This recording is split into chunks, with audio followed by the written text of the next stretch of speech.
কুষ্টিয়ায় খবর নিয়ে আয়, আমার 14 বংশ আওয়ামী লীগ।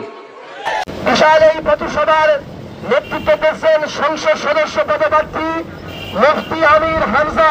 কুষ্টিয়া ৩ আসনে বাংলাদেশ জামাতে ইসলামী 16 কোটি মানুষের জননী প্রধানমন্ত্রী শেখ হাসিনা যে স্বপ্ন দেখেছে এটা বাস্তবায়নের জন্য যে কাজ করবে না, সে যে দলের লোক হয় হোক ও জাহান্নামে যাবে। ইসলামী মনোনীত প্রার্থী মুফতি আমির হামজা নির্বাচনী প্রচারণা শুরু করেছেন। দাড়িপাল্লা প্রতীক নিয়ে প্রার্থী হিসেবে মনোনয়ন পাওয়ার পর এটাই ছিল তার বড়সড় নির্বাচনী প্রচারণা। তো মানুষের কাছে ছড়িয়েছে যে এরা জামাত, এরা শিবির। ভণ্ড, তুই আমার কুষ্টিয়ায় খবর নিয়ে আয়, আমার 14 বংশ আওয়ামী লীগ।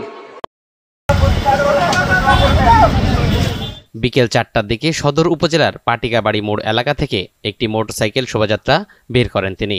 এতে অংশ নেয় হাজার হাজার নেতাকর্মী ও সমর্থক।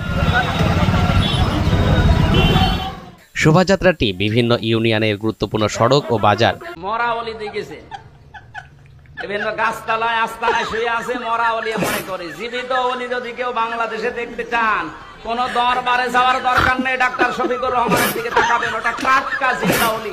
কুষ্টিয়ায় খবর নিয়ে আয়, আমার 14 বংশ আওয়ামী লীগ প্রদক্ষিণ করে।